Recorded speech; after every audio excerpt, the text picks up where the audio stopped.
the Tom Brady conversation, which I would love to talk about the Antonio Brown podcast that he went on. And the way he talked about Tom Brady on that podcast, the guy was like, I genuinely want to know what happened between you and Tom. And then he continued to read off quotes that Tom said and then flipped it to where it's like, it seems like every chance you get, you're trying to throw him under the bus. Like, talk to us about how it got there. And then Antonio basically made it seem like people are overthinking it, which no one is at all. I don't think, All right, now, do you say you want to transition to that, or are we here now? I think we're here. Okay, I think good, that was good, it. We're here. I was just making sure because I know people knew we took a break and stuff like that.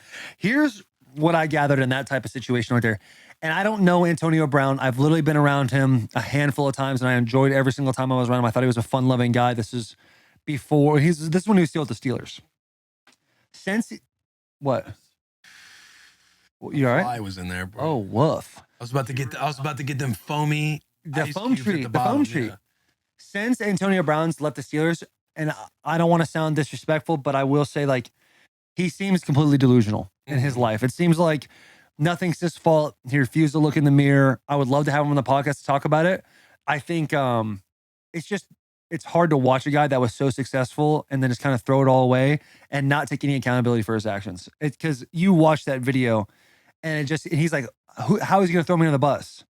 It's like, AB, it's pretty easy to do that, buddy. Kind of being interruptive, kind of like, I know, yeah, but how's he going to throw me on the bus? Yeah. Like, come on, bro. Dude, you went during the Jets game, you literally left and like was like hyping up the Jets crowd. Yeah. And like causing scenes and stuff like that. And then went on a pod to talk about you're not getting paid a certain amount of money, but other players are. And then because he was like, you guys are overthinking it. Like, I'm basically just trying to take a photograph that was like a real moment and then sell it for charity of like fatherless kids. But weeks before that, you're posting the memes of Tom Brady leaving the house, like the little children's book photo. Like, you're like taking jabs at Tom the whole time. Yeah. And even the fatherless kid thing is a jab at Tom. Yeah. That's why you're playing into it. Like, it's Tom's leaving his kids type of thing. Yeah.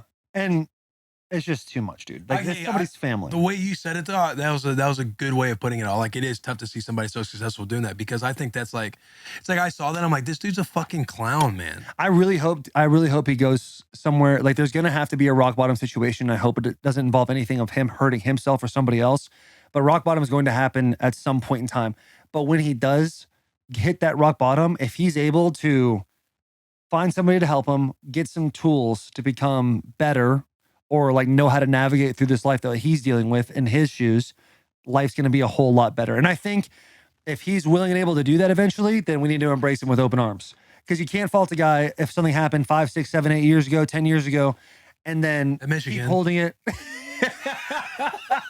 and hold it over his head if he's willing to take the time and learn and work through things. I think he's got issues and he's just got to figure his shit out. Yeah, no, I agree, bro. Like, it's all the stuff he's doing is really like, it's so stupid. It's like, clearly you're doing it for a lot of like publicity. He's a rapper now. Yeah. And he's notorious for like, you know, he's showing his checks that he's making, that he's being a rapper, making all this money. The dude's notorious out there for like not paying people back, like when he buys stuff. Yeah. Like, he's just like, it's a lot of clown show stuff. A lot of clown show stuff. And it's always tough for me to say things about people when I don't know them because you don't know what they're going through, but it seems pretty cut and dry at this point. Yeah. He's got a bunch of demons. Well, he was willing to work through it. Saying like when people are trying to say, hey, let's the help thing, the mental side, like people did an outcry type thing, like when he did leave and all that was going on for like a week. And like he went on saying like, everybody keeps talking about my mental. He's like, my mental's great. Like, this is who I am, blah, blah, blah. And it's like, at some point they show you who they are long enough. Like, you just got to take that. That's who they are. Like, that's who they are. It just seems like he's like a bad dude. At this point, it's not like he can't change. That's what it seems like. Right now, bad dude. Bad guy. Yeah. Like if he's hanging around enough, I'm pulling people aside. I'm like, hey, I don't know if this is the guy like we should be fucking hanging with. Yeah, that's a tough deal, man. I hope shit gets figured out. Hope he hears this. Hope he gets mad about this. Because mad is just sadness hiding. Anger is just sadness I like hiding. that. You know what I'm saying? Yeah. So, come on, bro. Come sit down.